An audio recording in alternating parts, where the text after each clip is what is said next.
How's it going, everybody? TC once again. Sorry for not posting very many videos in the last 4 days. Had some medical stuff going on with the family, so I had to be doing that. So real life gets in the way of this sometimes. So what we've got here is a 1966 winter edition of John Latham Treasure, True Treasure, and this one is, I believe, number two, volume one, number two. Let's see, yeah, volume one, number two. Cool looking cover. A lot of gold right. This reminds me of the Good, Bad, and the Ugly with the bags of gold coins. It's kind of cool. Be a neat thing to have on the wall. The original, or even a copy. Anyway, here we go. Oh, I'd show you the primary stories of the Brayfogle mine. That's a famous one from a long time ago. This is a cool one. Lost Inca Emerald Mine and the God of Crocodiles. And some tips for beginning treasure hunters. So, I'll do this. Now I'm going to slide this back and forth on this little clear sheet because the corners of this are a little bit ragged. They're kind of separated here, and if I slide it back and forth on this towel, it's going to pinch them and tear them even more. So that's why I put the plastic under here, so it slide without doing that. Okay, here we go. There's all the stories. Bluebeard is the first one. That's the big one. I read some of that, most of that. It's pretty decent, but it's kind of sad. So here we go. These are the letters to the publisher, writing to the publisher. Some of them. Let me get this a little closer. Can't read it if you can't see it. Okay, a little bit more. I hope that's good enough. Keep getting closer without cutting off the edges. Okay. Here's the letters.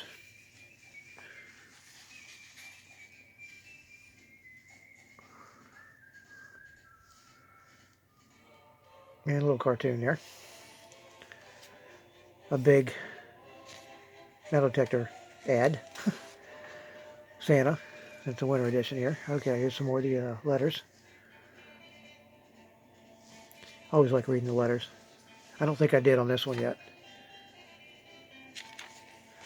I just went basically to this story here, Bluebeard's Gold. And Bluebeard, this guy, I don't know why they called him that, but he's a Native American. And this mine, I believe, is in Canada. His name was Slumac. Let's see, what was his first name? Let's see. I don't see it on this page. But this guy ended up being a serial killer because he'd kill anybody that knew where his mine was. And that includes, let me get you so you can see this story here. And there's the map of the area. But these are two of the people that he killed. His female companions he took with him, I guess. And you can tell by the look of it, it's, I believe this was late 1800s or early 1900s. Let's see, I might have missed it at the beginning here. No date. No date on that page. I believe though it's like it's either early 1900s or the late 1800s. It's probably actually the 19 teens because from looking at that hat he's wearing. Even though their costumes or hats look like more like the 1800s. But I'm no expert in freaking costumes, so. Or clothes, rather.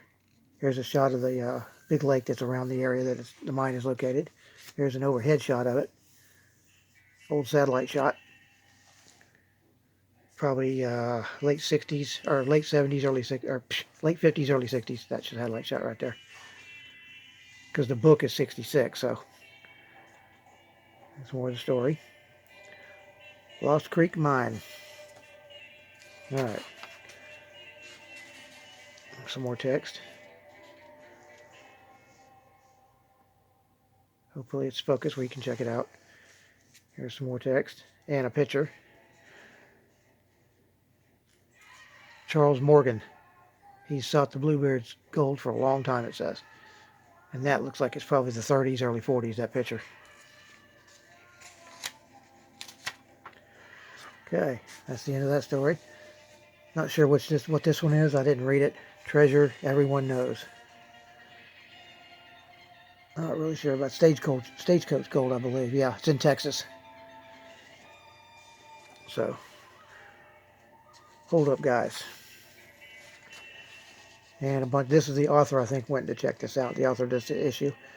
Because somewhere here's a picture of his old truck. There's a shot of a little swampy creek.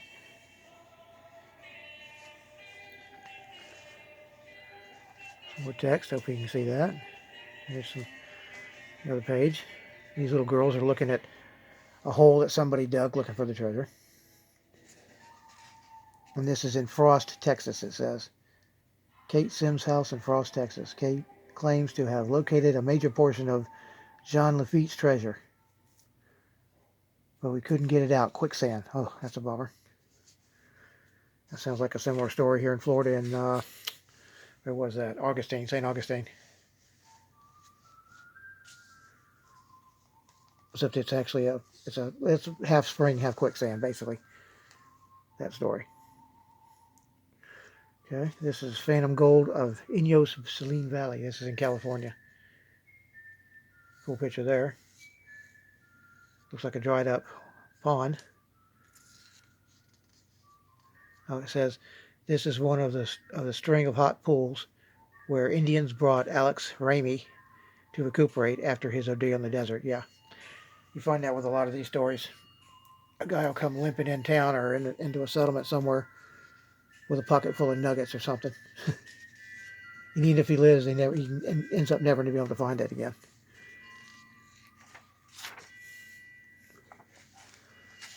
And this is Alfred Gerard. 50 years too late, he took Ramey's rock to an assayer and discovered that it was half gold. Wow, that's a pretty good assay.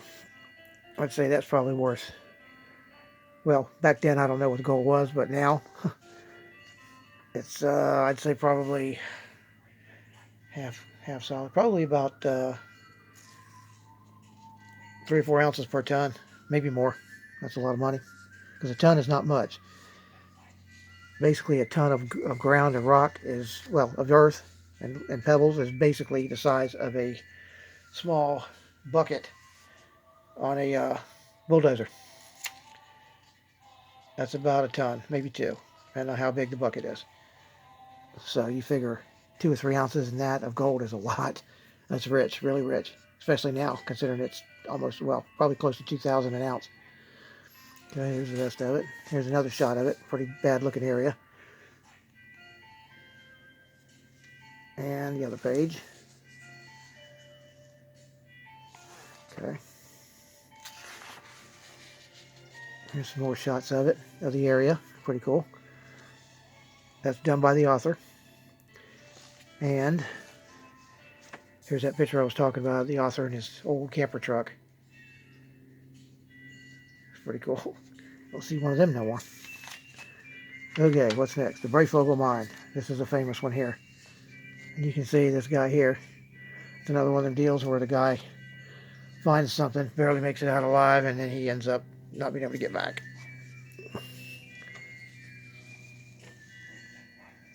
See the text. Okay, there's the rest of the photo, or painting rather. And the second page. And you can see this one is really all desert here. Pretty bad. It's Death Valley, so if you make it out of there on foot, you're doing good.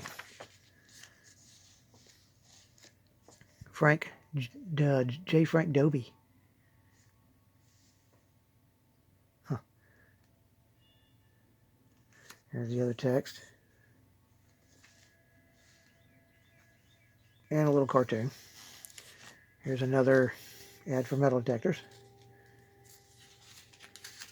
Or a book. Back issues. Or actually it was a subscription ad. Here's another Breyfogle. That's a pretty rough looking area right there. You better have about 10 gallons of water with you if you go in there. And that's probably not going to last you but about 2 days.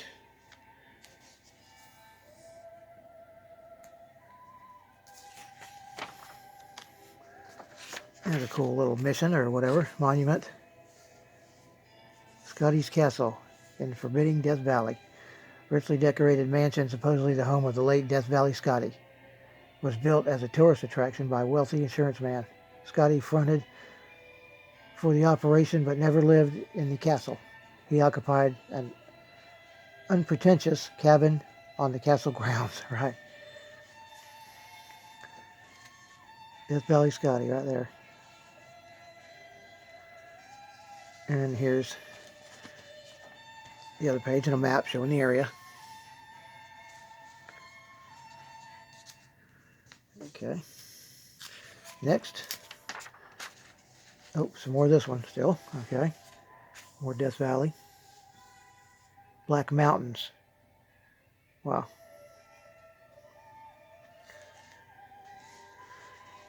Another page. Little old dwellings of brick. Adobes, I guess, whatever you call it. Here's an old town, what's left of it. This is all the remains of Rhyolite, Nevada, a town that boomed briefly between 1905 and 1908. It has been contended that Breyfogle passed near this spot after leaving Death Valley, but the author believes his route was much further into the north, by way of what was later to become Bonnie Claire, Nevada. Huh. Now that kind of helps if you know, if you're not even looking in the same area, if you didn't pass by there. That's a cool looking rock right there. Mitchell's Butte in Lonely Monument Valley. Wow, that's pretty cool.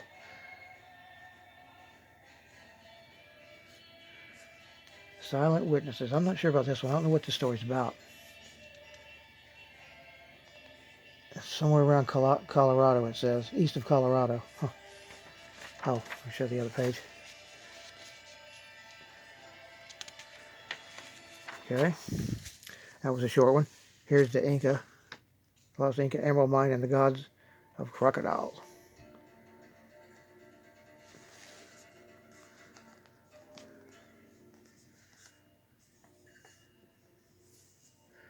Traveling naked and alone, all the while blowing a toy whistle, Connolly began his bizarre journey into the Ecuadorian jungle to search for one of the legendary last emerald mines of the Incas. Wow.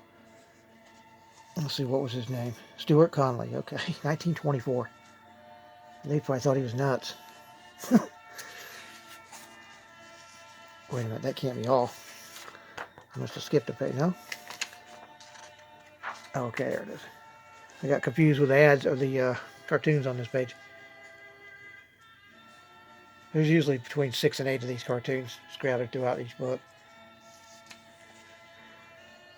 Okay, and this is the end of the story, so not very long. Now here we've got Tips for the Beginning Treasure Hunter by Bill Mahan.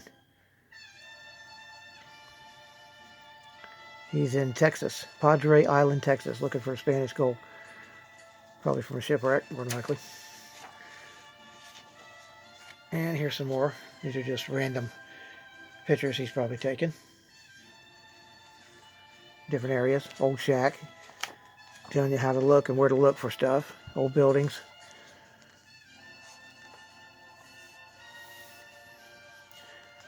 And that's probably the beach there. Okay. Probably only 1 or 2 more stories here. Okay, this one is Australia's Overlooked Treasures. Picture that whole thing there. There we go. Okay, and this one.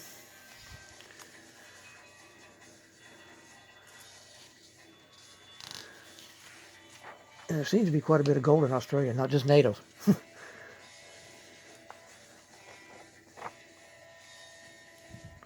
That's a cool looking shot right there. Island in Whitsunday Passage. Okay, there's that text. Over here so you can see this one.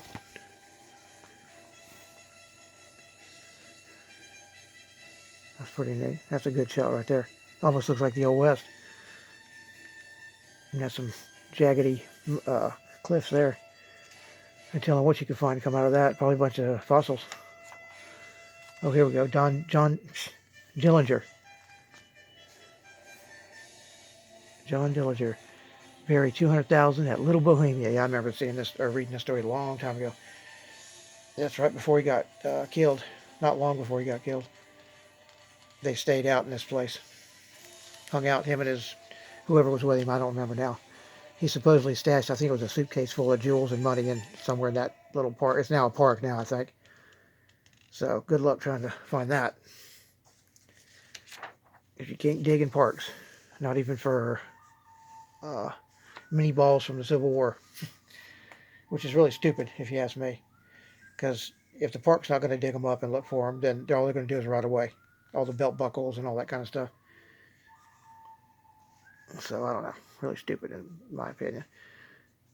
Little Bohemia today does not seem much different from the pictures and accounts of 1934.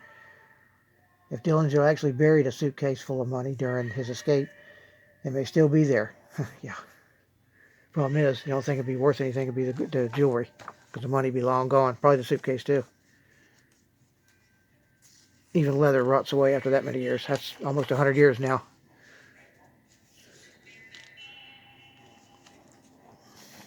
Okay. Here's the last page. Oh, that's cool. They're showing some of the stuff he had.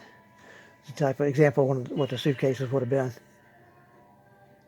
Some of the clothing left behind by Dillinger and friends as they scattered to escape the G-men. Among those who eluded the police, Dragnet were some of the most notorious names of the day. Homer Van Meter, John Hamilton, John Dillinger, and Lester Joseph Gillis.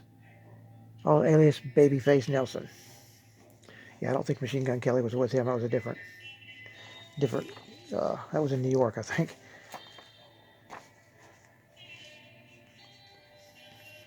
Okay, here's the Lost California's Van Dusen mine.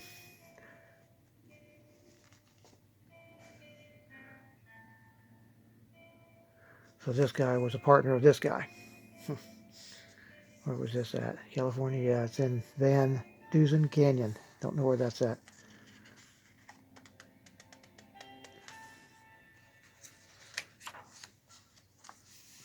Well, that's an old cabin right there. That'd be a good place to check out with a metal detector. All around. And anywhere around where there's a creek close to there, because that's probably where the mine was located, somewhere around a creek. And if it wasn't, there's probably gold in that creek. Okay, here's a bunch of, what are these? Oh, okay, these are little mini stories. That's cool. Lost Lode in Idaho. Gold in Virginia. Diamonds in Arkansas. Yep, the Crater of Diamonds. I know about that place. Never been there, but let's say, as it call it, let's see if they called it the Crater of Diamonds. They should have. I think they have since the 40s. Because you can go there now and pay to dig.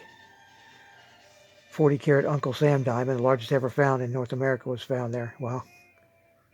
And a 34 carat diamond in 64. Wow, 2 years before this magazine. Huh. I like to go there just for the heck of it. I know diamonds are a little hard to recognize, but I don't think I'd have a problem recognizing them. If I can recognize sapphires, I can recognize them, even though they're not nice and shiny and whatever. And they're not symmetrical either. I mean, geometrical. They're pretty much whatever the shape they are. They don't grow like, I don't think they grow like the regular crystals, most normal gems. Huh, that's cool.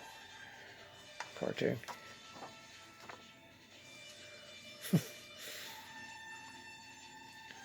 Okay.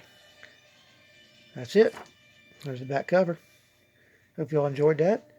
Leave a comment, and I will do a few more of these. It's been a while since I did the Treasure Magazine, but I've still got about 7 or 8 of these left, maybe more. So, y'all leave a comment. Take care, and later.